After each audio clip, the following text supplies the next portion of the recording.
So today I want to explore some dreams of famous people, as well as some of my own, share with you some of my dreams.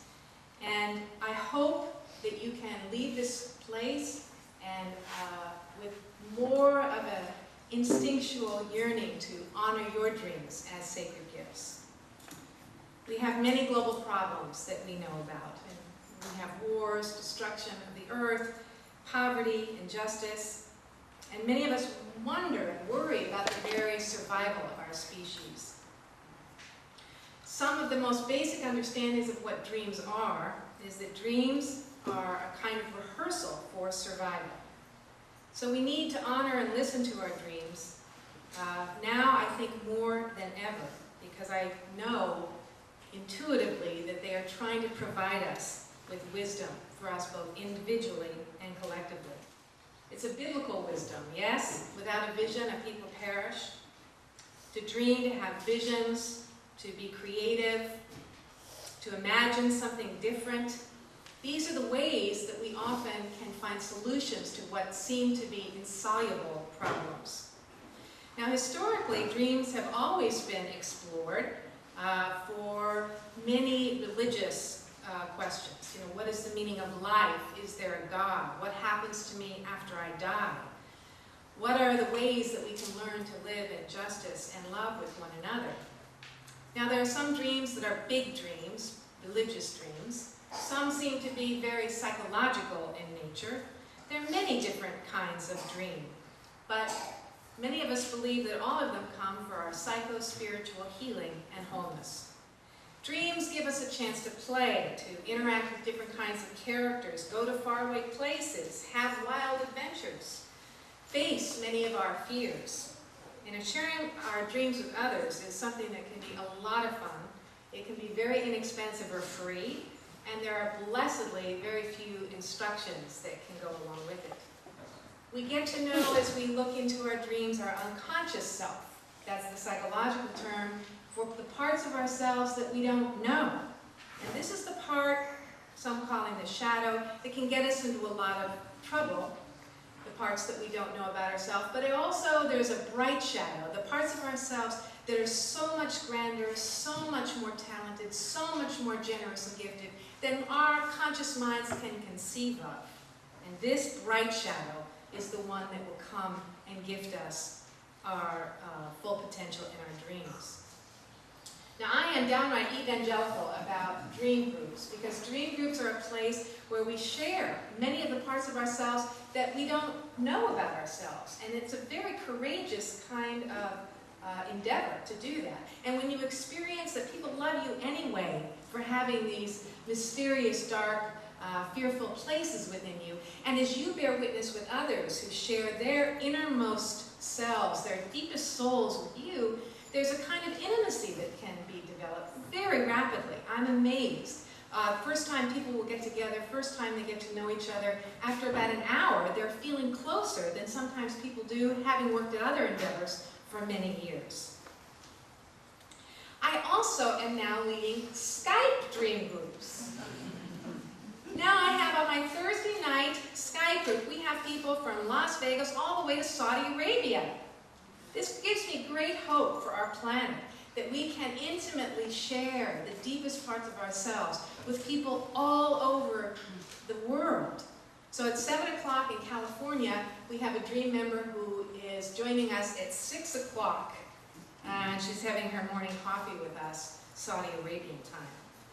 Now it is my colleague and my dear friend, my mentor, the Unitarian Universalist Jeremy Taylor, who has taught us that all dreams come for healing and wholeness, especially nightmares. And he has been a founder in this dream movement that began sort of as a second wave after the psychological giants of Freud and Jung brought back an interest in dreams.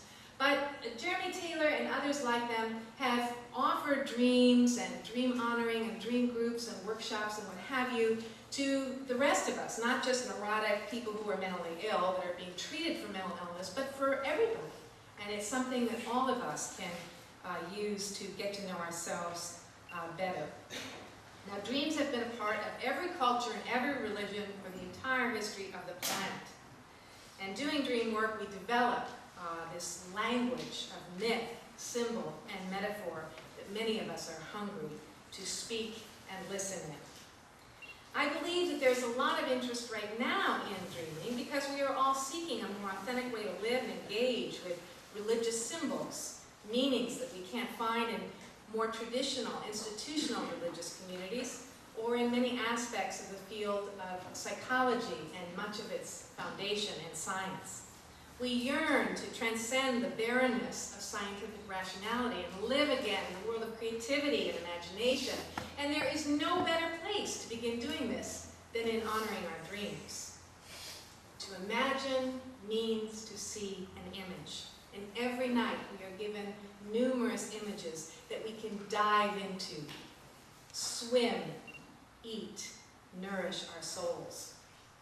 Now, Einstein believed, and I agree with him, that imagination is more important than knowledge. Of course we need both. But we have been experiencing a dishonoring of the imagination, a dishonoring of dreams, daydreams and night dreams together.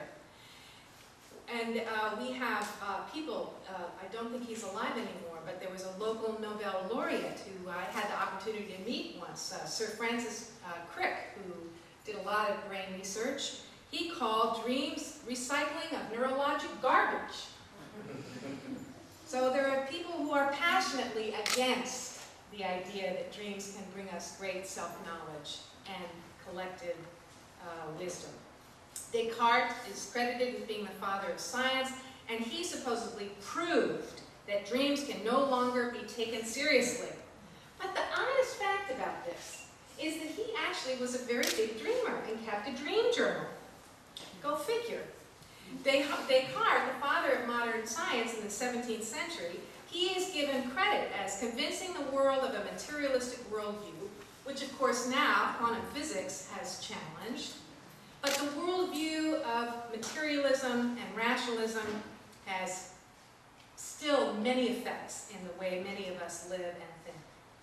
Now supposedly Descartes had a dream, and his dream was that there were two books. One was a book that was a dictionary, a definition of all things, and the other was a book of poetry.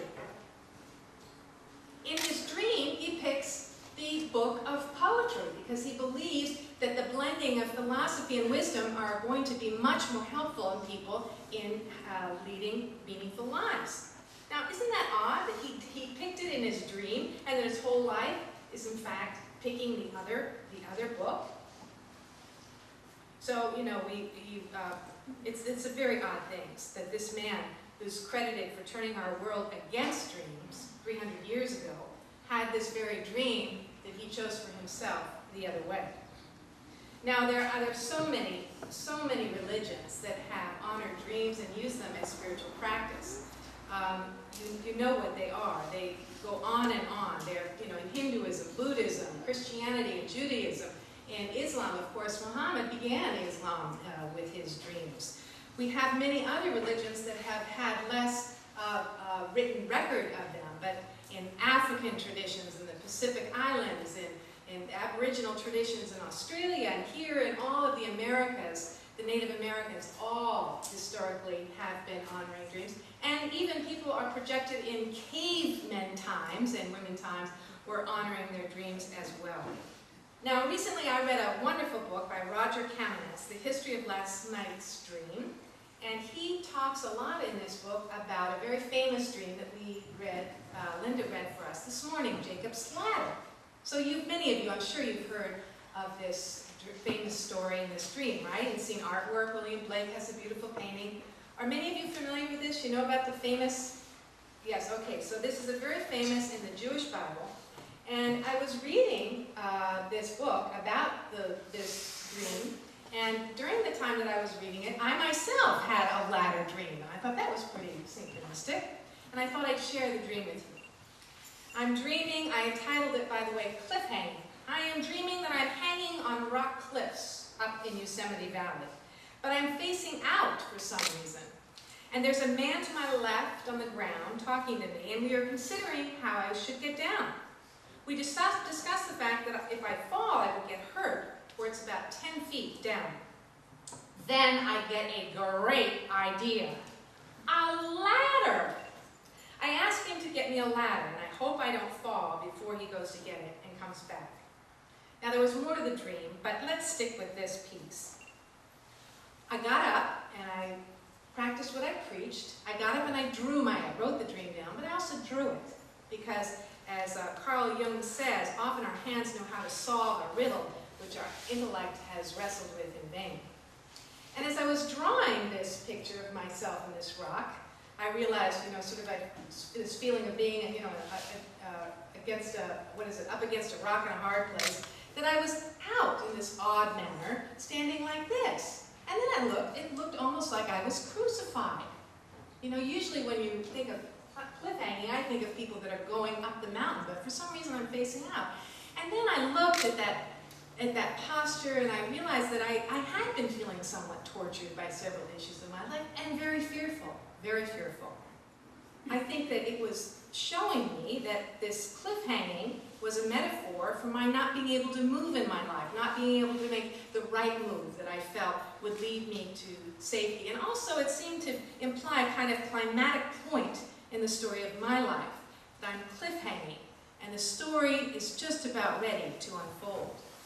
Now I also, when I was drawing this, I drew the man who came with the ladder, and I put it right under myself. Now that wasn't a part of my dream, but I believe that what many scientists tell us, that we actually can forge new pathways in our brain with our dreams, our active imagination, and that we can actually journey into new areas to find new solutions for ourselves. And when I did that, I realized that he was this male part of myself that I couldn't recognize, which often when we see people in dreams, we know they're a man, but we don't know who they are, we haven't seen them before. Often this can imply that there is some aspect about ourselves, a male aspect of myself that I don't know that well. Perhaps he, I thought, was the unconditional loving force of holiness that I need to rely on, the bringer of the ladder in the crisis that is within me. Now, like Jacob, I was sleeping on a holy rock in my dream. Now, his was small, a small little rock. Mine was very, very large. And I kept thinking about this ladder. Now, Jacob, in the story in the Jewish Bible, he has just come from a place where he has betrayed his brother and his family in a terrible way. So Jacob was feeling very much in personal crisis, and he is fleeing this mess that he's made in his life. Now, in my dream, I see a ladder to heaven. By the way, when we're in dream circles, we always talk about other people's dream as if they are our own dream. So let's do this with Jacob's dream. Let's enter his dream. In my dream, I see a ladder to heaven, and angels are climbing up and down the ladder, and I look up and I see God at the top of the ladder. I cannot see him clearly, but I know it's God. For I hear a voice, and this voice tells me, I am with you. I will always be with you. I will never leave you. And then I wake up and I think to myself, wow, God came to me in my dream. I didn't know God would speak to me in my dream. And I actually became quite terrified. It was so awesome. The power of this dream really overtook me. And I decided that I would mark this dream and make it a holy dream. And I took my rock as a symbol of a place that I could put in my life where I could view that symbol and see it and be reminded of the power of this particular dream. Now, Jacob's ladder dream, I think, is a kind of dream that transports us to another world of consciousness, to a higher spiritual realm. And all dreams, in essence, are like this kind of ladder. They take us to a higher place, to a higher self. The ladder in this dream is not just a literal ladder. Are you with me on this, right? It is a symbol, a metaphor for being in direct relationship with this mystery we call God, this healing force. So I'd like to close with another short guided meditation and invite all of you to close your eyes. I'd like you to imagine here in this church that we have on the altar here two books. One is a huge